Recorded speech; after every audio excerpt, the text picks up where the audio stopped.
Moving on to the second game on Sunday at 6:30 matchup on ABC. We've got a top 10 matchup, believe it or not.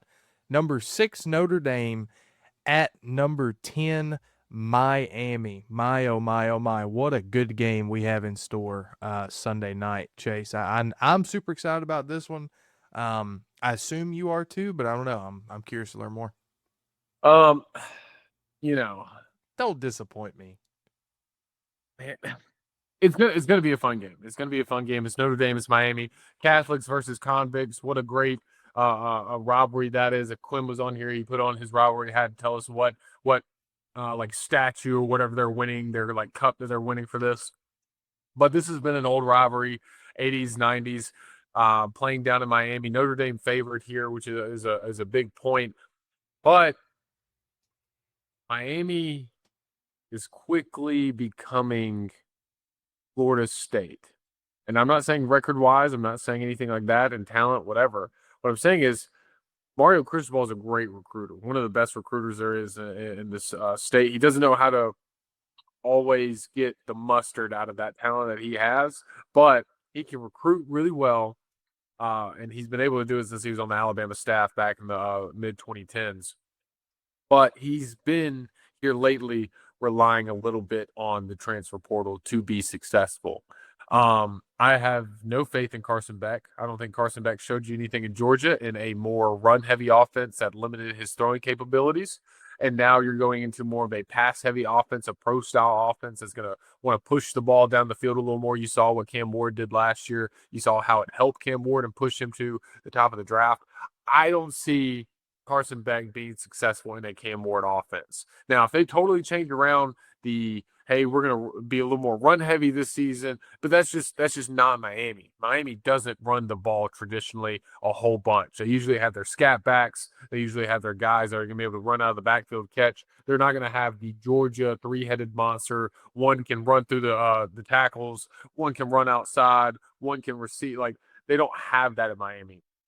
And maybe I'm wrong. Maybe there's just some guys going to show up this year from Miami that I've never seen before. Very good team last year, but a lot like Florida State, that will not be the same makeup, same identity, same team that they're going to have this year for Miami. Now, one thing, kind of like, oh my gosh, who was I talking about the other day? I was talking about somebody. Maybe you'll remember when I start going, Freddie. But Notre Dame has set a culture.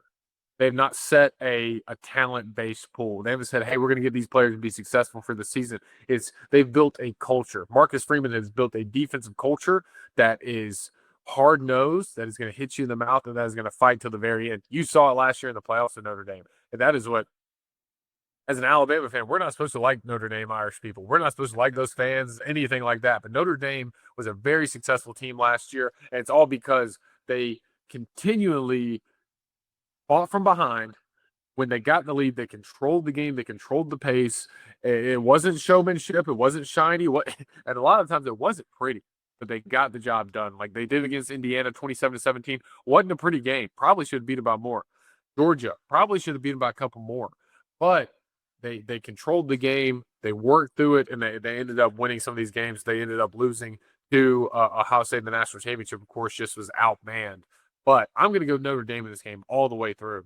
I think Miami's good, but I think at the end of the season, you're going to see, ooh, should we have given them a top 10 rating? I don't think you should. I think they'll end up around the 20s by the end of the season, but I like Notre Dame in this one. Yeah, man. Notre Dame last year was such a great storyline, as you know. Riley Leonard. I mean, we can go on and on about the storylines last year from Notre Dame, and you're right. They do have a phenomenal culture. They're not one of the top 10 talent teams in the country, but it's because of that culture. They're able to play like a unit, play like a team, exactly like you were talking about. Um, Both teams here in Miami and Notre Dame are going to have new starting quarterbacks, as we've already discussed. Riley Leonard is gone from Notre Dame. Cam Ward is gone from Miami. Got C.J. Carr in for Notre Dame, and then, as you mentioned, Chase, the Carson Beck deal from Georgia down there in Miami.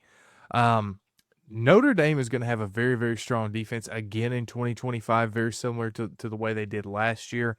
I think the running game from the running backs themselves is going to be significantly improved from last year. They've got a very talented room. They're very deep.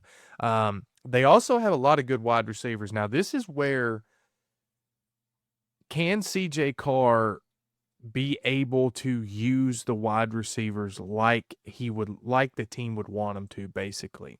Like, you can have as many good wide receivers as you want to, but if the quarterback cannot get them the ball effectively, it doesn't mean anything, right? So it's going to come down to the quarterback play for me for Notre Dame. Now, when you look at Miami, I am a firm believer in Carson Beck. Carson Beck has two of Georgia's top five seasons as a quarterback under his belt. If you did not know, now yes, he had some very good wide receivers and tight ends to throw to, but hey, so, so he had two of the top five seasons in all of Georgia history at the quarterback position. He's a phenomenal quarterback. He's a very dynamic quarterback, and I think he's going to do extremely well at Miami. I'm one of those guys that is very high on Carson Beck in Miami. Um, One of the biggest problems for Miami, obviously, you mentioned, is the wide receiver room. You lost Isaiah Horton, one of your cornerstones from last year, and a couple of other guys. You did get some transfers in. However, their offensive line is also going to be very it's going to be tough. They have a lot of transfers on the offensive line, too, that they're trying to piece together.